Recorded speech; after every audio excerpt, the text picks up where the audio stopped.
물가가 계속 오르면서 서울의 평균 냉면 값이 처음으로 10,000원을 넘은 것으로 조사됐습니다. 격주로 생필품과 식품 가격을 조사해온 한국소비자원은 지난달 서울 지역의 냉면 값이 한 달 전보다 200원 정도 올라서 1,192원을 기록했다고 밝혔습니다. 짜장면은 5% 올라서 6,000원을 넘었고 칼국수도 8,000원 선을 돌파했습니다. 8가지 외식 메뉴 가운데 김치찌개와 삼계탕 가격만 변동이 없었습니다. 우크라이나 전쟁을 비롯한 여러 이유로 요즘 식용유 값이 많이 오르고 있다고 전해드렸는데요. 이 때문에 미리 사두려는 움직임이 이어지자 일부 마트에선 구매 수량을 제한하고 있습니다. 이러다가 식용유 구하기 힘들어지는 건 아닌지 걱정도 나오는데 이 부분 재희원 기자가 취재했습니다. 식용유 판매 매대에 1인당 2개만 살 수 있다는 안내 문구가 붙어 있습니다. 값이 더 뛰기 전에 미리 사두려는 수요가 몰렸기 때문인데 실제 이 마트의 1.8리터 기준 식용유 판매량은 2주 전보다 서너 배나 뛰었습니다. 가격이 또 심심찮게 많이 또 주변에 슈퍼에 가면은 많이 올랐어요. 그래서 일단 대형해서 조금 사두려고. 대용량 식용유를 주로 취급하는 식자재 마트도 판매 수량 제한에 나섰습니다. 지난해 초 2만 원대에 팔렸던 18리터들이 업소용 식용유는 5만 5천 원까지 치솟았습니다. 많이 부담이 되기는 하죠. 이제 기름을 좀 더 오래 써야 되는 상황이 온 건데 그렇게 되면 또 이제 퀄리티가 또 낮아지고 이러니까 저희 같은 작은 데는 또 힘들죠. 그러니까. 하지만 공급 차질로 이어질 상황은 아니라는 게 식용유 업계 설명입니다. 국제 곡물가 상승으로 인해서 원가 부담이 늘어나고 있는 것은 사실이지만 저희가 생산량이나 공급량을 줄이지는 않고 있습니다. 원료인 대두 수입도 크게 줄어든 게 아니어서 품귀로 이어지진 않을 걸로 보입니다. 브라질이 이제 라니냐 때문에 작황이 그닥 좋지는 않지만 저희가 수급을 못할 정도는 아니거든요. 이미 조금씩 반영이 되었기 때문에 크게 시장의 충격이 크지는 않을 것 같다. 인도네시아가 최근 수출 제한에 나선 팜유 역시 우리나라는 말레이시아산 수입 비중이 높아 타격이 크진 않을 거란 분석입니다. 하지만 공급에 문제가 없다 해도 가격 급등세가 꺾이지 않는 한 싼 값에 미리 사두려는 심리까지 가라앉히기는 쉽지 않아 보입니다. SBS 재희원입니다. 물가 불안 요소가 하나 더 생겼습니다. 지난 주말 세계 밀 생산 3위 인도가 갑자기 밀 수출 중단을 선언했습니다. 가뜩이나 우크라이나 사태로 밀가루빵, 라면 가격이 들썩이고 있어서 파장이 일고 있습니다. 조윤아 기자가 밀가루 파는 마트로 나가봤습니다. 대형마트 밀가루 판매대가 텅 비었습니다. 주말 사이 손님들이 몰려들어 물건을 다 사간 겁니다. 밀 생산 세계 3위인 인도가 밀 수출 중단을 선언한 게 소비 심리에 영향을 미친 걸로 보입니다. 소비자들은 우크라이나 사태로 국수와 밀가루, 라면 가격이 1년 전보다 10에서 20% 뛰었는데 앞으로 또 오를까 걱정합니다.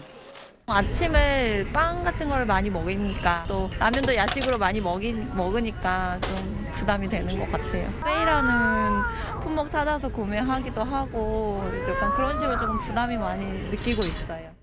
인도는 기록적인 폭염으로 밀 생산은 줄어드는데 국제 밀값 상승으로 수출이 늘자 내수 부족을 우려해 수출 통제에 나섰습니다. 정부는 국내 밀 공급엔 당분간 차질이 없을 것이라고 밝혔습니다. 우리나라는 인도산 밀을 거의 수입하지 않는 데다 국내 밀 재고량도 8월 초까진 여유가 있다는 겁니다. 하지만 이번 수출 금지 조치로 국제 밀 가격 자체가 오를 거란 예상이 많습니다. 오늘 시카고 상품거래소에서 밀 선물 가격은 한때 6% 가까이 뛰며 2달 만에 최고치를 기록했습니다. 인도산은 전 세계 수출량의 4% 정도로 미미하지만 우크라이나 사태로 생긴 밀 공급 부족을 인도가 메워줄 거란 기대가 사라졌기 때문입니다. 자국 보호를 위해 시장 문을 닫으면 연쇄적으로 국제적 위기로 이어진다는 겁니다. 우크라이나 사태로 식량 보호주의로 돌아선 나라가 23개국에 달한다는 보도가 나오는 등 식량 안보 위험이 갈수록 커지고 있습니다. 조윤아 기자와 좀 더 자세한 얘기 나눠보겠습니다. 조 기자, 정부는 당장 영향은 없을 거라고 하던데 어떻습니까? 네, 정부 설명처럼 재고가 아직 남아 있어서 밀가루나 빵 그리고 라면 값이 당장 뛰진 않을 것 같습니다. 또 우리나라는 밀을 주로 미국 그리고 호주, 캐나다에서 수입을 하기 때문에 인도의 수출 중지 조치의 영향이 크진 않을 걸로 보입니다. 실제로 제가 관련 기업에도 좀 전화를 해봤는데요. 당장 사용할 밀가루는 확보를 해놨기 때문에 아직은 좀 여유로운 상태다 이렇게 얘기를 했습니다. 자, 그런데 인도뿐 아니라요. 우리나라가 주로 밀을 수입하는 북미 지역도 작황이 별로라면서요. 네, 그 점이 좀 걱정인데요. 실제로 우리나라가 밀을 주로 수입하는 미국 그리고 전 세계 수출 2위를 담당하고 있는 미국 상황이 좀 심각합니다. 전체 50개 주 가운데 30개 주, 그러니까 절반 이상이 극심한 가뭄을 겪고 있습니다. 또 유럽연합의 주요 수출국인 프랑스도요. 강수량이 적어서 생산량이 아주 급감할 거란 전망이 나오고 있습니다. 세계 7위 수출국인 우크라이나도 역시 모두 아시다시피 지금 전쟁 때문에 올해 농사를 사실 망쳤다고 봐야 하니까 장기적으로는 밀가루 값 상승이 예상됩니다. 네, 그런데 아까 대형마트에서도 봤습니다만 식용유에 이어서 밀가루도 조금씩 사재기 조짐이 보이는 것 같습니다. 이게 대책은 있는 겁니까? 네, 정부는 밀 비축량이 있으니까 당장 어떤 조치를 취하진 않겠다 이렇게 밝혔습니다. 하지만 만약에 값이 오른다면 이 가격 인상분의 70%는 정부가 그리고 20%는 업계가 부담을 해서 결국 소비자는 10%만 부담하면 되는 방안을 추진 중이라고 밝혔습니다. 실제로 이 방안은 이번 추경안에도 546억 정도 예산이 편성돼 있습니다. 가격 변동이 어떻게 되는지 좀 살펴봐야 되겠군요. 잘 들었습니다.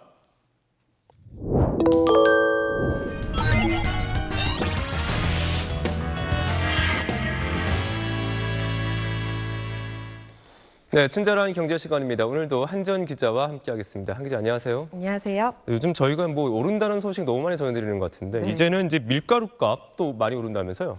네, 이 인도가 지난 주말 밀 수출을 금지하기 때문인데요. 네. 국내 식품 물가에도 이 타격이 예상이 됩니다. 물론 우리나라는 대부분 미국과 호주, 캐나다에서 수입을 하고 있고 인도를 포함한 다른 국가 수입량은 0.05%에 불과합니다. 당장 이 직접적인 피해는 크지 않겠지만 밀 생산량이 세계 2위인 인도가 수출을 하지 않게 되면 국제 밀 가격이 올라가는 건 불보듯 뻔합니다. 앞서 이 전 세계 밀 수출의 25%를 차지하는 러시아와 우크라이나 전쟁으로 이미 밀가루 값이 엄청 뛰었잖아요. 지난 3월 밀 선물 가격은 1년 전보다 무려 74% 올랐습니다.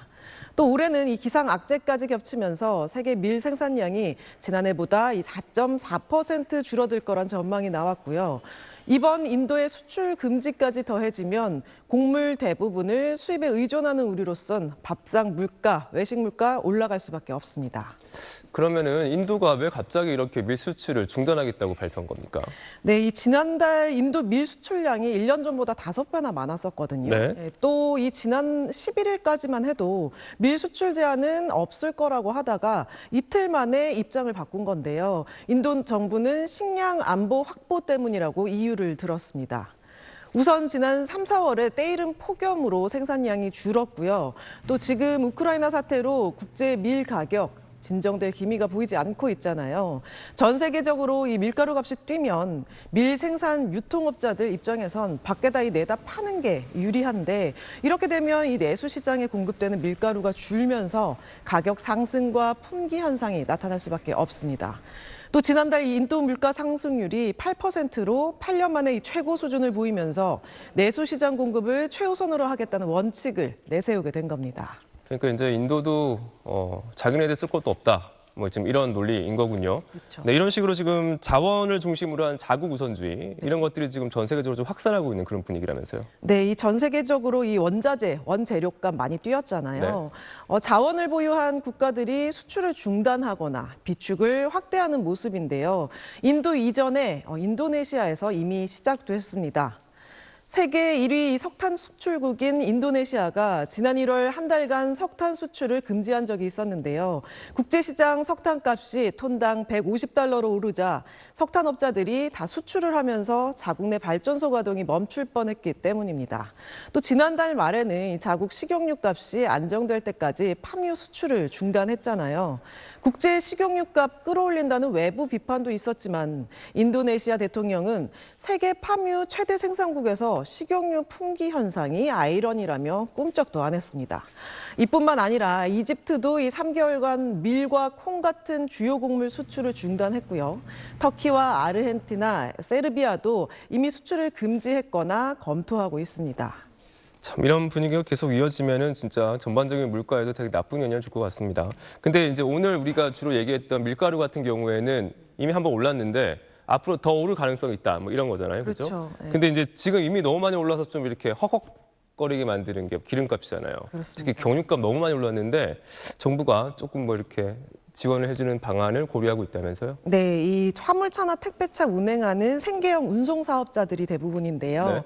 네. 이분들 취재를 해봤더니 정부가 보조금 더 주겠다는 이유가 있었습니다. 한번 들어보시죠.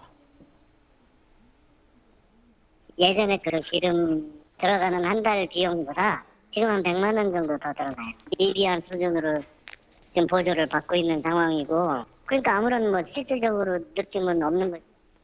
경유값 지금도 계속 오르고 있죠. 이 지난주 금요일 친절한 경제에서 경유값 1,953원대다 했는데 며칠 사이에 13원 가까이 올랐습니다.